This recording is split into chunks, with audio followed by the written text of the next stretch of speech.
Algo sucedió hace más de 2000 años que hasta hoy sigue intrigando a estudiosos, historiadores y religiosos.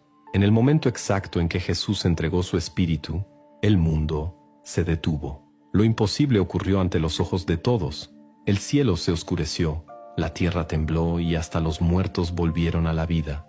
Pero, ¿qué significan realmente estas señales? Ese no fue un día cualquiera. No fue solo la ejecución de un hombre considerado revolucionario. Fue un evento cósmico, una ruptura entre lo divino y lo humano, un hito que cambió la historia para siempre. Las personas que estaban ahí, soldados, sacerdotes, ciudadanos comunes, fueron testigos de lo inexplicable, y muchos de ellos nunca volvieron a ser los mismos. Pero, ¿por qué ocurrieron estos eventos? ¿Qué simbolizan? Y más importante aún, ¿qué pueden seguir revelándonos sobre los misterios de la existencia y el destino humano? Prepárate, porque lo que estás a punto de descubrir podría desafiar todo lo que has escuchado sobre la muerte de Jesús. El sol brillaba en el cielo de Jerusalén, pero algo inexplicable estaba a punto de suceder. El calor de la tarde debía calentar las calles e iluminar los rostros de quienes estaban reunidos en el Gólgota, pero de repente, la luz desapareció. A plena luz del mediodía, una oscuridad profunda y aterradora cubrió la ciudad y se extendió por toda la tierra. El cielo se volvió negro como el carbón, y un silencio cargado de miedo se apoderó de la multitud. Algo sobrenatural estaba ocurriendo. Las personas comenzaron a mirarse entre sí, tratando de entender lo que estaba ocurriendo. Los comerciantes cerraron apresuradamente sus tiendas, los sacerdotes en el templo murmuraban entre ellos, e incluso los soldados romanos, acostumbrados a la brutalidad de las ejecuciones, sintieron un escalofrío recorrer sus espaldas. ¿Qué podría causar una oscuridad tan grande? El Evangelio de Mateo registra este momento con precisión, y desde la hora sexta hubo tinieblas sobre toda la tierra hasta la hora novena. 3 horas completas de oscuridad, desde el mediodía hasta las 3 de la tarde. No fue una simple sombra pasajera, ni un cambio climático repentino. Fue algo mucho más grande. Muchos han tratado de explicar este evento como un eclipse solar, pero hay un detalle científico que desmonta esa hipótesis. Un eclipse total de sol solo ocurre durante la luna nueva, y la Pascua judía siempre sucede en luna llena. Esto significa que, astronómicamente, un eclipse era imposible en esa fecha. Entonces, si no fue un fenómeno natural, ¿qué causó aquella oscuridad? La respuesta podría estar en las antiguas escrituras. En el Antiguo Testamento, la oscuridad se asociaba frecuentemente con el juicio divino. El profeta Amós había advertido siglos antes: en aquel día, dice el Señor Dios, haré que el sol se ponga al mediodía y oscureceré la tierra en pleno día. Era exactamente el mediodía cuando el sol desapareció. No fue una simple coincidencia. Para los judíos que conocían bien las profecías, este evento era una señal clara de que algo grande y aterrador estaba sucediendo. La oscuridad no fue solo un efecto visual, sino un evento espiritual. Representaba el peso del pecado de la humanidad siendo colocado sobre un solo hombre. Jesús, en ese momento, cargaba sobre sí toda la culpa del mundo, y la creación respondía a ese peso. Imagina estar ahí, en el corazón de Jerusalén, viendo cómo el día se convertía en noche sin ninguna explicación. El miedo se extendía. Las velas se encendían antes de tiempo. Los niños se aferraban a sus madres. Los animales se inquietaban, sintiendo algo diferente en el aire. Muchos comenzaron a recordar las plagas de Egipto, cuando la oscuridad fue uno de los castigos enviados por Dios contra el faraón. Incluso los registros rabínicos mencionan un evento misterioso en aquella época. El Talmud judío, uno de los documentos más antiguos de la tradición rabínica, habla de una oscuridad inusual en ese periodo. Es decir, ni siquiera los enemigos de Jesús pudieron negar que algo extraordinario ocurrió en el momento de su muerte. Durante esas 3 horas de tinieblas, Jesús permaneció en la cruz, sufriendo en silencio, hasta que, poco antes de su muerte, rompió el silencio con un grito que resonó por toda la ciudad.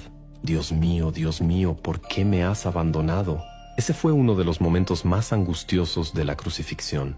El Hijo de Dios, cargando con el pecado del mundo, experimentaba la sensación de estar separado del Padre. Pero esa frase no fue dicha al azar. Era una cita directa del Salmo 22, una profecía mesiánica escrita siglos antes, que describía en detalle el sufrimiento del Mesías.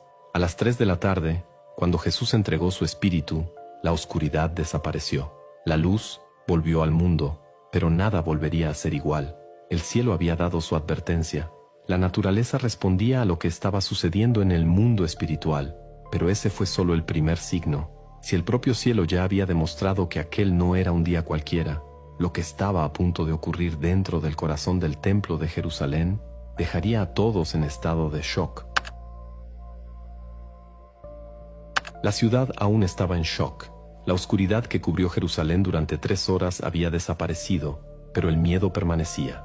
El aire seguía sintiéndose pesado y un silencio inquietante dominaba el ambiente. Pero en ese instante, en el corazón del templo de Jerusalén, algo aún más impresionante estaba a punto de suceder. Dentro del templo, los sacerdotes realizaban sus rituales diarios. El aroma del incienso flotaba en el aire y los cánticos sagrados todavía resonaban en el recinto sagrado. Pero entonces, sin previo aviso, un sonido desgarrador rompió el silencio. Un estruendo profundo llenó el templo y los ojos de los sacerdotes se dirigieron a un solo punto. El velo que separaba el lugar santísimo se estaba rasgando de arriba abajo.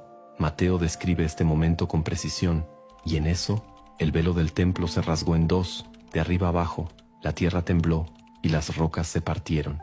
Pero, ¿qué significa realmente esto? Para comprender el impacto de este evento, es necesario entender la importancia del velo. No era simplemente una cortina decorativa. El velo del templo era una inmensa cortina de aproximadamente 18 metros de altura y 10 centímetros de grosor. Estaba hecho de un tejido resistente, entrelazado de manera tan densa que ningún hombre podría haberlo rasgado por sí solo.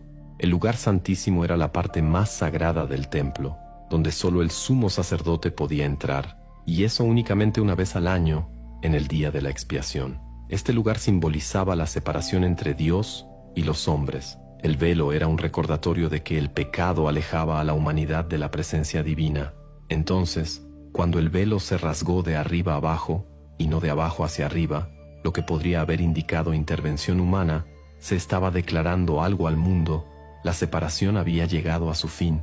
La escena dentro del templo fue caótica. Los sacerdotes observaban, horrorizados, la destrucción del mayor símbolo de la santidad del templo. ¿Qué significaba esto? ¿Sería un presagio de la ira divina? Muchos corrieron afuera en busca de respuestas, pero la verdad era una sola. Dios ya no habitaba más ahí. El velo rasgado era un anuncio poderoso. El sacrificio de Jesús había abierto el camino para que todos pudieran acercarse a Dios. Ya no eran necesarios rituales complejos, sacrificios de animales ni la intermediación de sacerdotes. La barrera entre lo humano y lo divino había sido destruida. El apóstol Pablo, años después, explicaría con claridad el significado de este evento.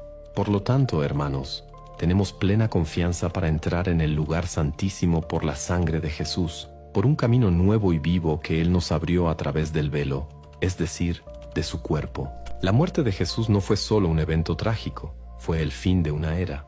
El Antiguo Testamento, con sus rituales y sacrificios, estaba siendo reemplazado por un nuevo pacto, donde cualquier persona, sin importar su origen, podría tener acceso directo a Dios. Pero si ese evento ya era impactante, algo aún más inquietante sucedió al mismo tiempo. La tierra, como si reaccionara ante el propio sacrificio de Cristo, comenzó a temblar violentamente. Ahora, lo que estaba ocurriendo bajo los pies de los espectadores aterrorizados revelaría aún más sobre el impacto de ese momento. El instante en que Jesús entregó su espíritu estuvo marcado por un estremecimiento que nadie podía ignorar. Tan pronto como su cabeza se inclinó y el último suspiro salió de sus labios, la tierra comenzó a temblar violentamente. El suelo se abrió en profundas grietas. Las rocas se partieron por la mitad y el estruendo resonó en toda la ciudad. El terremoto no fue un simple temblor pasajero, fue una señal de que algo grandioso estaba ocurriendo. Los evangelios registran este momento con claridad, y la tierra tembló, y las rocas se partieron. Aquellos que estaban en el Gólgota sintieron el suelo moverse bajo sus pies. Muchos cayeron, sujetándose unos a otros. Gritos de miedo se apoderaron de la multitud. En cuestión de segundos, todo lo que era sólido parecía inestable, como si el propio planeta reaccionara al sacrificio que acababa de suceder. En la tradición bíblica, los terremotos siempre han estado ligados a la manifestación de la presencia